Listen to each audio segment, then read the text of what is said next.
এত কঠিন সময়ে ভারতকে শেষ কবে পার করতে হয়েছে তা বোধহয় মোদিও জানেন না। সেই যে পাকিস্তানের সঙ্গে সংঘাতে জড়িয়ে পড়ল ভারত, এরপর থেকে দুঃস্বপ্ন যেন আর কাটছেই না। ট্রাম্পের শুল্ক যন্ত্রণায় দিকবিদিক হারিয়ে একে তো কপাল ঠুকছেন মোদি, এর মধ্যে যুক্তরাজ্যের পক্ষ থেকেও পেলেন আরও এক দুঃসংবাদ। বিবিসি বলছে, ব্রিটেনে কোনো কারণে গ্রেপ্তার হলে এবার আপিল শুনানির সুযোগ পর্যন্ত হারাচ্ছেন ভারতীয়রা। এদিকে ভারতের উপর নতুন করে নেমে আসা এই খড়গের কারণে বিপদে পড়তে চলেছেন যুক্তরাজ্যে থাকা প্রায় 14 লাখ ভারতীয়। তবে স্বস্তির কথা, এই তালিকায় নেই বাংলাদেশ কিংবা পাকিস্তানের নাম। অর্থাৎ কোনো কারণে গ্রেপ্তার হলে সেক্ষেত্রে সরাসরি দেশে ফিরে আসতে হবে না বাংলাদেশি বা পাকিস্তানি নাগরিকদের। ব্রিটেনেই আপিল ও শুনানির সুযোগ পাবে। বিবিসি বলছে, ব্রিটেনে বসবাসরত 15 দেশের নাগরিকদের কোনো অপরাধের পরিপ্রেক্ষিতে গ্রেপ্তার হলে তাদের আপিল শুনানির আগেই নিজ দেশে নির্বাসনের নিয়ম আগে থেকেই ছিল। আর এবার সেই সব দেশের তালিকায় যোগ হল ভারতের নামও।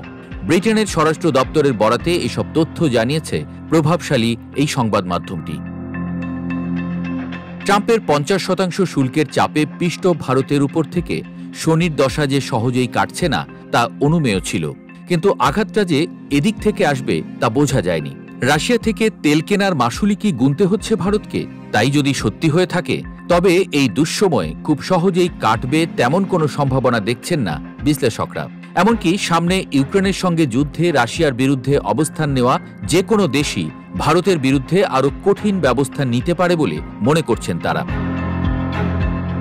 ট্রাম্পের জুড়ে দেওয়া শুল্কের কারণে একের পর এক ফোন কলে অ্যামাজন, ওয়ালমার্টের মতো বড় বড় কোম্পানিগুলো তাদের অর্ডার বাতিলের কথা জানাচ্ছে মোদিকে। এরই মধ্যে বিদেশি বিনিয়োগকারীদের শেয়ার বিক্রির খবরে তোলপাড় চলছে ভারতীয় গণমাধ্যমগুলোয়।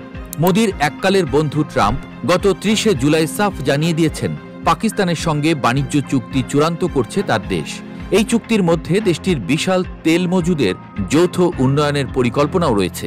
এই অংশীদারিত্বের নেতৃত্ব দেবে এমন তেল কোম্পানি নির্বাচনের প্রক্রিয়া চলছে জানিয়ে ভারতের উদ্দেশ্যে ট্রাম্পকে এও বলতে দেখা গেছে যে কে জানে, হয়তো তারা একদিন ভারতে তেল বিক্রি করবে। ফলে মোদির ভারতের কপালে যে ঠিক আর কি দুর্ভোগ নেমে আসছে তা নিয়ে স্পষ্ট ধারণা না থাকলেও সুসময় যে খুব সহজে আসছে না এ বিষয়ে কোনো সন্দেহ নেই বিশ্লেষকদের।